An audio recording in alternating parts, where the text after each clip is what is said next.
बेटा ये देखिए, ये आपको मैंने वर्णमाला में आपको बताया है। ये कुछ संदेश है। कोविड-19 कोरोना वायरस से बचाव की कहानी, वर्णमाला की जुबानी। इसको ध्यान से पढ़िएगा आप लोग और इस पर अमल करिएगा। Good morning student. बेटा आज हम आपको लैंग्वेज पढ़ाएंगे। मैंने पहले भी आपको टाइम टेबल लिखाया था कि थर्सडे, फ्राइडे और सैटरडे में आपको लैंग्वेज पढ़ाऊंगी। आप जो भी काम मैं कराऊंगी वो लैंग्वेज कॉपी में करेंगे। Class work language class work copy में करेंगे। इससे पहले मैंने आपको चैप्टर 1 और 2 पढ़ाया है। तो सबसे पहले हमने पढ़ा भाषा, उसके बाद पढ़ा वर्ण। अब हम आज पढ़ेंगे शब्द के बारे में। तो वर्ण भाषा की सबसे छोटी इकाई है। वर्णों के मेल से शब्द बनते हैं। वर्ण भाषा की सबसे छोटी इकाई है। वर्णों के मेल से शब्द बनते हैं।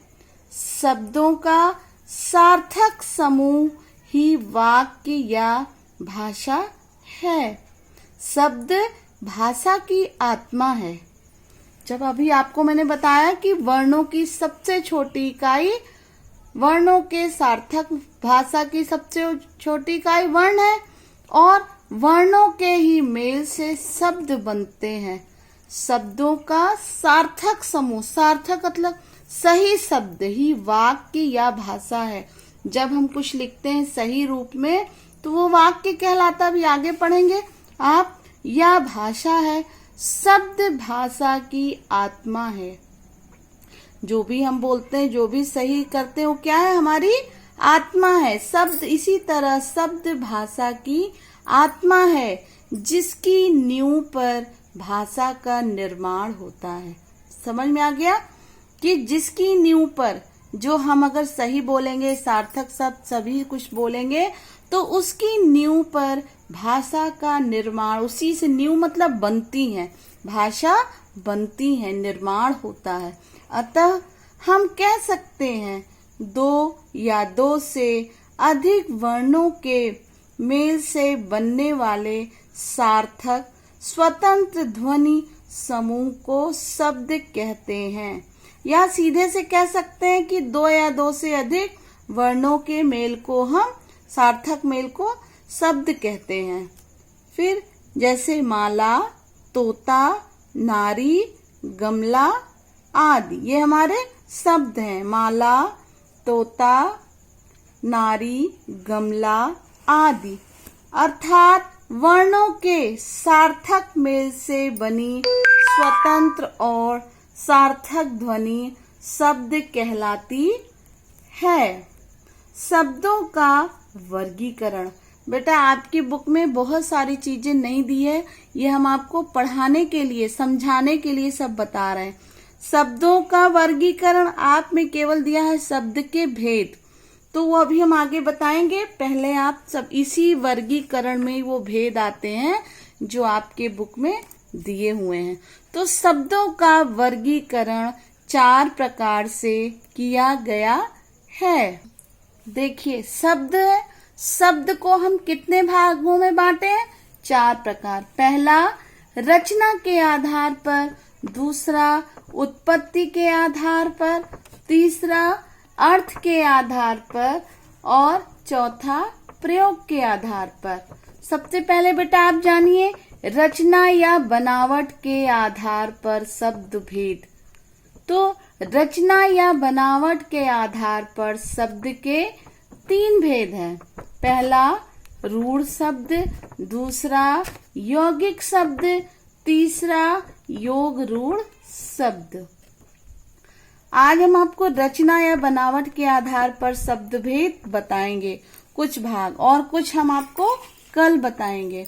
तो पहला है रूढ़ शब्द। जो शब्द परंपरा से किसी विशेष अर्थ के लिए प्रचलित हो और जिनके टुकड़े करने पर कोई अर्थ ना निकले, वे रूढ़ शब्द कहलाते हैं। कहने का मतलब है परंपरा, जैसे कभी हम पेड़, सूरज, चंद्रमा, ये सब अगर हम किसी विशेष अर्थ के लिए प्रचलित हो, जैसे चांद सूरज तो विशेष है, इनको मानते हैं, वृक्ष है, पेड़ है, तो ये क्या है, तो जिनके टुकड़े करने पर कोई अर्थ ना निकले वे रूढ़ शब्द कहलाते हैं। जैसे पेड़, कल, आदमी, पशु आदि। जैसे पेड़ और सूर्य है ना, तो इन शब्दों को खंडित किया जाए तो उनका कोई अर्थ नहीं निकलेगा। जैसे क, ल, प, ड़, आ, द, मी, तो ये टुकड़े निरर्थक बन जाएंगे। कहने का मतलब है सार्थक सही शब्द है और जिनका कोई अर्थ नहीं वो निरर्थक कहलाते हैं।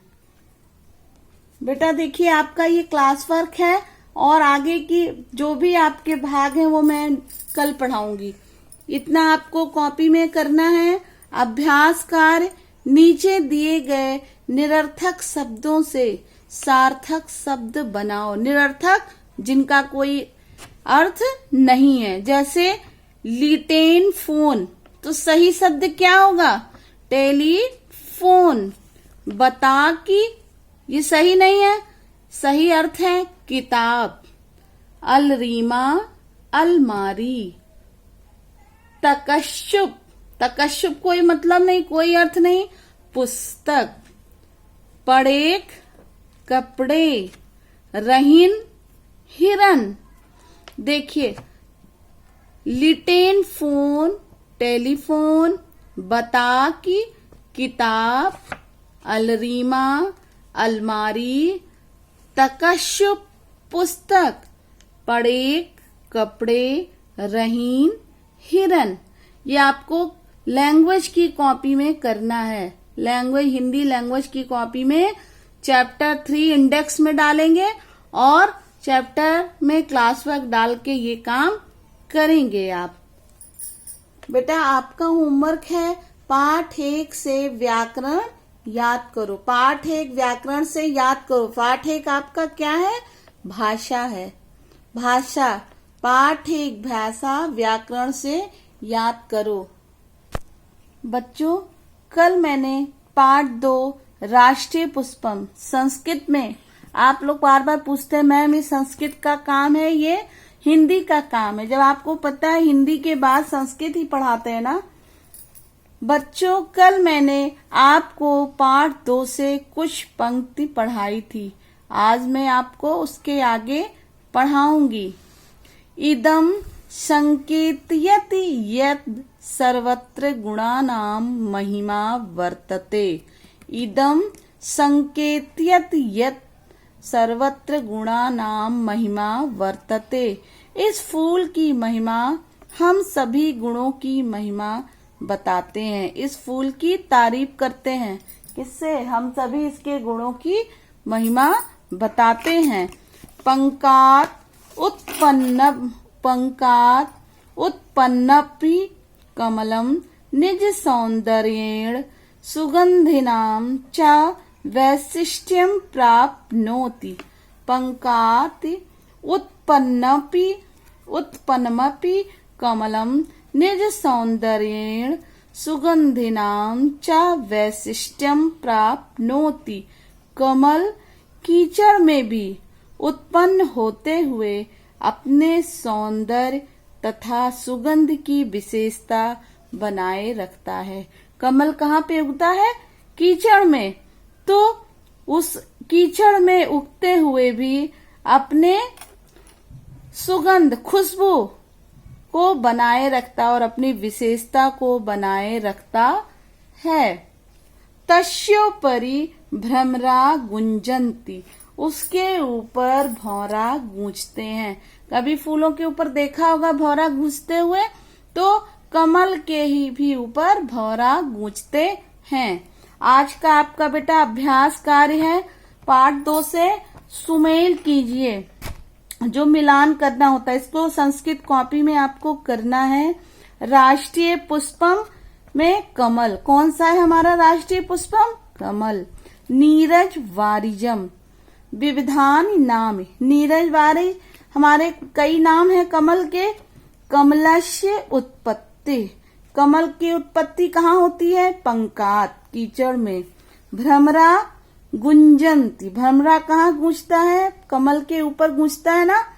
निष्काम भावेन, निष्काम भाव से जो भी कामना की जाती, कर्म कुरु, मतलब कर्म ही या निष्काम भाव से काम करने से कर्म अच्छा होता है। आगे आपको इसका अर्थ हम पढ़ाएंगे। होमवर्क है बेटा आपका, पाठ 1 से शब्दार्थ याद करो। पाठ 1 मम विद्यालय से आपको शब्दार्थ याद करना है।